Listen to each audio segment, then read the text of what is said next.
Please stand for our prayer. In the name of the Father, and the Son, and the Holy Spirit. Amen. Angel of God altogether. Angel of God, my guardian gift, the whole staff who makes me fit. Ever this day be at my side, to guard and courage to you and Christ. Amen. Father, the Son, and the Holy Spirit. Amen. Now before you sit down, please pick up pieces of paper under your chairs and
pwede magbida, sila pwede makontrabida. Unsa man sila? Sige, place it in the board.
Okay, very good. Are you all done?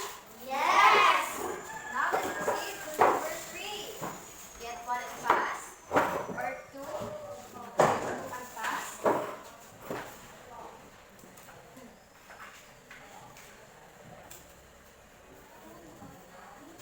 Are you all equal?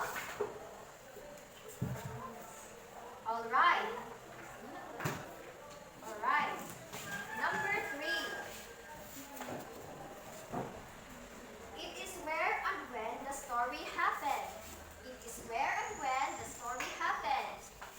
Kani siya mauni ang lugar or kanus-an nahitabo ang story. All right. Now you will place it to the board.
everybody? Setting. It is the context in a teen story that describes the elements in which a story is set, including time, place, and environment. Yes, very good. Thanks for reading it, kids. Now, settings is the place where the story happened or the time where story happened. Have you noticed, kids, that mostly of the childhood stories starts with long time ago in a faraway land of blah blah blah, there lived a king named JP and his queen named Alexa. Yes, like that. Do you notice it also? Who noticed it?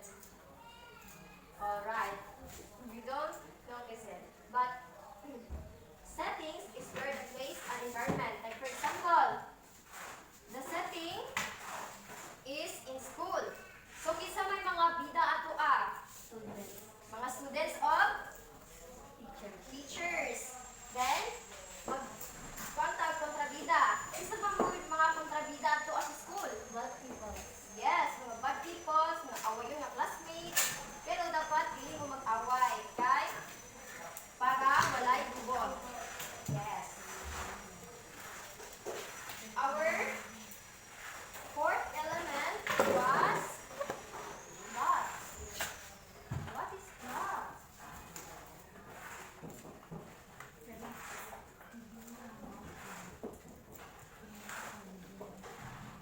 Lot. Please read everybody. Lot. It is the sequence of events that make up a story, whether it's told, written, filmed, or sung. It is classified into What might it be? But first, I will discuss who knows lot. Who really knows lot? What are the three classifications of lot? Who can give me three classifications of lot? Guess, nandun mo? Yes, Jada? Jada to know? Jaya? You have an idea? Okay. It's the beginning.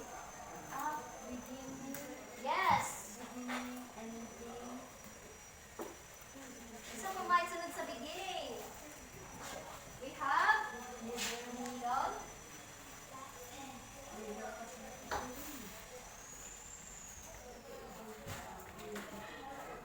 and our last is naman, ending. Please read everybody. Classified into beginning. It's the introduction of the story where most characters and settings are introduced. Middle. It is where the conflict, climax, and or thrill of the story plotted. Last is Ending. It is the last part of the story where resolution plotted. very good. Thank you for reading it, kids. Now, you know what are the three classifications of lot. What are those? Beginning, middle, ending. Ending. Beginning is the introduction of characters and the setting. Like what I have told you earlier that it is where the characters and settings. Like for example, long time ago in a faraway land, there lived a poor family but they are happy. The farmer named Mariano and his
you a video of our story, which is entitled Ugly Duckling.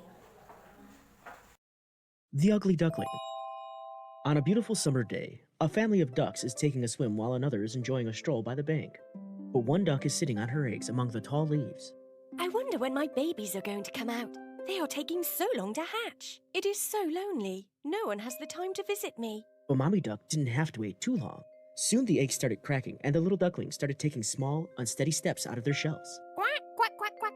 Oh, my babies are so beautiful. Now come and line up here, all of you. 1, 2, 3, 4, 5. Hey, there should be one more. Mother Duck looked around and saw one egg which had not yet hatched. I think I will have to sit again on this egg till it hatches. It seems pretty large. Soon the last egg hatched, but the duckling that crept out was large and ugly. This little fellow doesn't look like his brothers and sisters. The next day, Mother Duck leads her brood to the water. Oh, I am proud today that my ducklings are swimming so well, and how well the youngest one is swimming. Come on, kids. That's enough for today. We must get to the farm before it turns dark. The duck family makes its way to the farmhouse, where there were lots of other ducks. What is that strange-looking creature doing here? The other ducklings are so cute, but this one is so big and ugly. He is ugly. We don't want him here. That's not a nice thing to say. He is still small, and I'm sure he will grow up to be beautiful too. But the other ducklings continued to bully and make fun of the ugly duckling. I hope the ducklings stop this nonsense. I can't bear to see that poor child looking so sad. But as days went by, things started becoming worse for the ugly duckling. Wherever he went, everyone was mean to him. Have you ever seen anything uglier than this? Seeing this creature in the morning, my day will also be as ugly as he is. He seems to be getting uglier by the day. The ugly duckling just wanted to hide somewhere and cry. Even his brothers and sisters were rude to him. Mother Duck was very sad to see everyone treat the ugly duckling so badly. Nobody wants to talk to me or play with me because I am ugly. I will run away from here. So the ugly duckling flew over the fence of the farmyard and continued flying until he spotted a large moor. He decided to spend the night there. I am so tired. I think I will spend the night here. Next morning, the ugly duckling woke up to the sound of loud quacking. He opened his eyes and saw a flock of wild ducks. Who are you? What are you doing here? Can I please stay here for a while? I have nowhere to go. You are ugly. Stay here. Don't get in our way. The ugly duckling stayed on the moor for a few days. He felt lonely, but no one bullied him or hurt him because of his looks. One morning, the duckling heard a noise like a big bang. He lay still, too scared to move. When he finally lifted his head and looked around, all the other ducks had fled. The ugly duckling also fled from the moor as fast as it could. It flew as fast as its young wings would take him. However, suddenly there was a thunder and lightning, scaring the little duckling. Brr! I am so wet and cold. That cottage there looks warm. Maybe I can take shelter there. The cottage belonged to an old lady who lived with her tomcat and hen, who found the duckling the next morning. What is happening here? Why are you making so much noise? What is this we have here? Looks like a duck, though a very ugly one. I know what I will do. I will keep it with me and wait for it to lay eggs. Then I will have eggs from my hen and from this duck too. Oh, but I do hope that this is a duck and not a drake. So the ugly duckling stayed with the old lady in her cottage. But here also, the tomcat and hen made its life so miserable. Hey, you. Don't you get scared when you see your face in the mirror? Look at me. My coat is so silky. Look at my whiskers, so long and beautiful. The mistress says my walk is so graceful. You are such a loser. You cannot even lay an egg. Look at my eggs. Such lovely big and brown ones. The ugly duckling continued to be lonely. He would sit in front of the window looking at the small pond outside. How I wish I could swim in that pond. It used to be so nice when I swam in the cool water back home. Are you mad? The mistress isn't going to let you go. You have a safe house. What more do you want? Behave yourself and don't anger the mistress, the cat, or even me. Want to swim? Indeed! The ugly duckling felt very, very sad, wondering what to do. I know this place is safe, but I feel like a prisoner here, being punished by being not allowed to swim. I want to swim. I want to be free to swim and fly as I please. I have to escape from here somehow. So one night, the duckling quietly crept out of the cottage and went in search of a new home. Soon he found a beautiful lake where he could swim and dive. Ah! This is such a lovely place. Feels so good to swim after so long. I hope the other animals and birds here are friendly, so I don't have to move away from here also. But alas, here too, the other animals did not want to be friends with the ugly duckling. Why does everybody keep avoiding me? Just because I'm ugly doesn't mean everyone has to be mean. No one wants to play with me or even talk to me. So life continued in this miserable way for the ugly duckling. Soon the seasons changed, autumn set in, and the color of the leaves changed from red to orange and then gold. Winter followed. The forest turned white, and a very cold wind set in. The dark clouds made the duckling feel even more gloomy and sad, so the duckling decided to go to the lakeside, and what a lovely sight he saw there. What are these beautiful birds? I don't think I have seen them before. How beautifully they spread their large wings. Looks like they are not flying, but just gliding through the sky. Though the winter grew colder, the duckling continued to swim despite the freezing water, and then finally took refuge in some bushes. Finally it was spring again. Plants started sprouting, and the sun peeped down from the sky. The duckling was so happy that it was becoming warm again. Everything around me has become so beautiful. My wings have also become strong, and I can now swim in the pond close by. Suddenly, the duckling once again saw the same beautiful birds that he had seen at the start of spring, and quickly ran and hid behind some bushes. Those birds are so beautiful. I better not go near them, or they too will make fun of me. I am so scared that they might kill me. I'm so tired of being picked on by everybody. First the ducklings at the farm, my own brothers and sisters, the hen and tomcat at the cottage, and everybody else. I wish I'd never been born. The duckling went to a quiet spot on the lake where nobody could see him. He was very, very sad, and big fat tears rolled down its face. Suddenly the duckling saw its own reflection in the lake and couldn't believe his eyes, for staring at him in the clear water below was his own reflection. No longer a dark, gray bird, ugly and repulsive to look at. Instead, he had turned into a graceful and beautiful swan. The ugly duckling had transformed into a beautiful swan. All of the other swans came to greet the newcomer and stroked his neck with their beaks. Finally, the ugly little thing was accepted and loved by his new friends to whom he belonged, the beautiful and graceful swans. A family with 2 children came to see the swan swimming.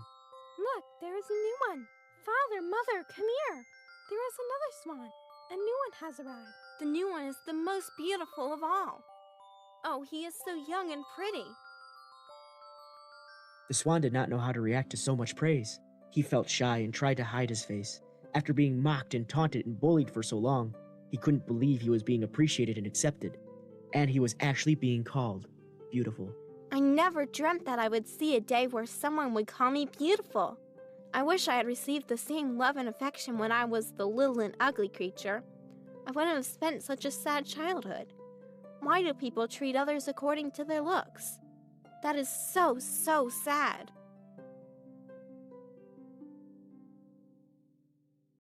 Kids, do you know what this video all about? Yes! Because you are all very good, I have a treat for you. Get one and pass. Now, for to test your knowledge, I have here a cartolina about you. Can you listen to me? Then you can fill up all about this. Alright? Yes! Do you really understand our story? Yes! Now, I want to test you if you really understand. I have here colorful materials for you to. If that is not enough, I have provided 2 materials.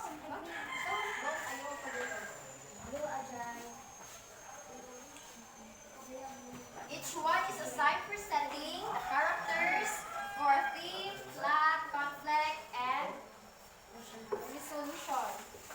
Muna, ayaw mo pag-ilog o kinsay mo. Kinaminaman mo sa inyo na para ninyo. Kinaminaman mo.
storylines. These are already provided storylines. Dili na nga storylines sila. Long time ago, mga lines sila na siya.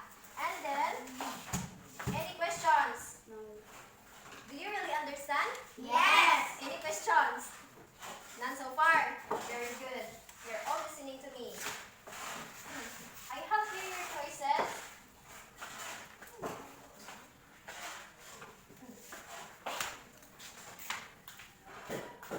Please refer to the choices here at the board.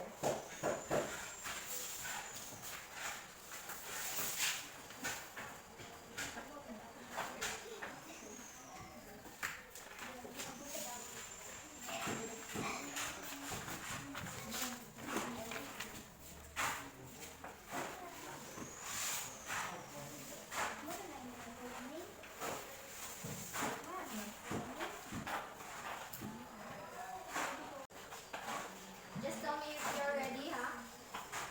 You are all done. Please pass it from 1, 2, 3, 4, 5. Very good. For our assignment tomorrow, please take note for our assignment. Okay, where's your assignment notebook? Yeah, I will dictate it, ha? Create a short fiction story that contains its elements. Write it in a long bond paper and add some designs. Submit your outputs tomorrow. Copy that? Are you all done? Yes. Now, please stand for our prayer.